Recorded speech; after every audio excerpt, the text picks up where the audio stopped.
Knicks losing 3 straight, coming back home to the Garden. And, hey, man, they were coast to an easy victory, led by Evan Fournier, led by my guy Alec Burks. Put some respect on his name. Solid game by Julius Randle, 61 points by the Knicks bench. Yeah, man, this was an easy one for the Knicks, man. You don't hear that too much, but nevertheless, we are here.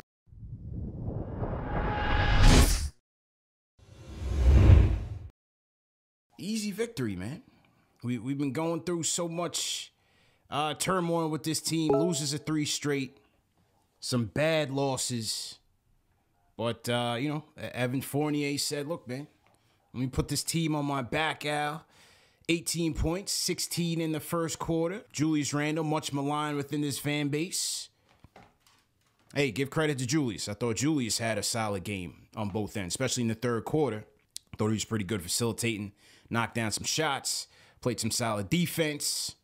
But then, look, man, 61 points out of that Knicks bench. You had Burks with 21, Grimes 14, Obi 14 as well, man. You know, as always, Tibbs leaves the starters in there, and it was okay. You know, it wasn't anything to go writing home about, but they were able to maintain a lead, just keep it steady, and then you have your second unit come back in and just blow the doors open and take us all the way home to victory. And I think the best thing about it was that Tibbs actually allowed the second unit to like close it out, because usually you know how he brings the first unit back in and then gives them even more minutes. So I like that he was able to give those guys a rest. One guy I have to just talk about is just Quentin Grimes, man. Quentin Grimes, bro. Go ahead. Dude, all over the place, just defensively, offensively, giving the shake and bake to Tyrese Halliburton, man, knocking him down from 3. This kid, like, we were talking about Knicks Weekly. You mentioned it last night. This kid's locked in the rotation. I don't know how, like, he's a foundational piece moving forward. There's no way this kid could be on the block. You got to keep him around. And the thing about Grimes was that obviously his defense was solid, played some solid defense on Halliburton in particular, especially in that second half. But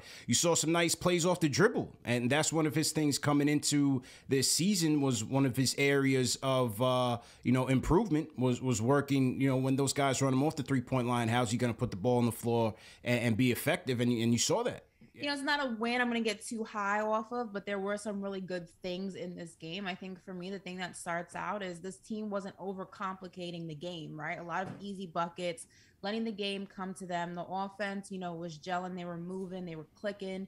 And it was continuity basketball. I mean, we saw everybody contribute, from the starters to the bench. I mean, we got RJ Barrett with 11, Julius Randle with 17, you got Evan Fournier 18, you got Grimes 14, you got Toppin 14, you got Burks 21. I mean, everybody was contributing in some way, shape, or form, and they were playing like a team.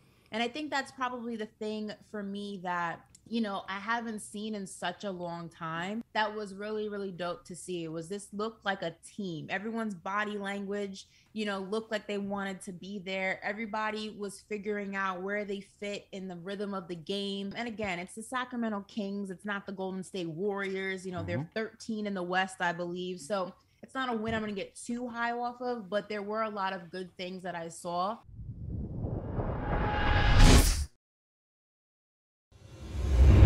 I was in the building tonight. Felt good to just get a win, have a stress-free win, control from start to finish.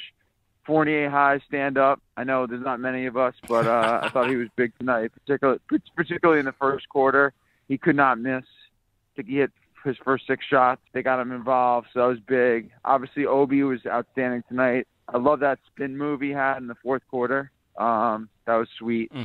Grimes is good as well. I mean, look, man, I'm taking the optimistic view. Wednesday's a huge game. If we can get past this game and get this win, we might have some momentum going into the big road trip.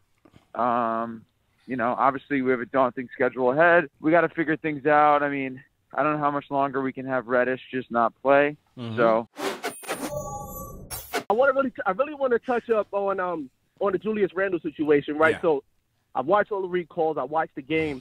And for me, he's just not engaged in the situation of the games, because what happened is, right, us as Knicks fans, one, we always overreact on everything. For us, we're frustrated because we paid him money off of his production from last season, right, expecting him to come in and do this, at least give us the same effort, right? We understand the playoffs happen, but he came in not fulfilling the shoes that we paid him for, right? I get it. We try to add in other pieces, and it's not gelling, right? That's up to the coaching staff. But one thing as players, we can control our effort on the court. And us as fans, we're not seeing that same effort. So, yes, that's why we're like, yo, trade him today, trade him tomorrow. I'll be honest, I don't see him leaving this team this year just because of of how the team is going, right? He's going to stick around. We're going to hope that he can dig himself out of the hole that he's in. I definitely see Evan Fournier sticking around just because he's probably, I know it's like inconsistent, but consistent, but he's been at least the player showing up when he's able to get in. Right now, can he give us that throughout the stretch of the game? That's something that we need. Us as Knicks fans, we have to just be patient, right? We've been waiting for 20-something years, right? We got a little bit of taste of success last year. We just need to continue to build off that, right? So it's okay to overreact, but it doesn't make any sense bringing in players who are not going to fit what we need moving forward.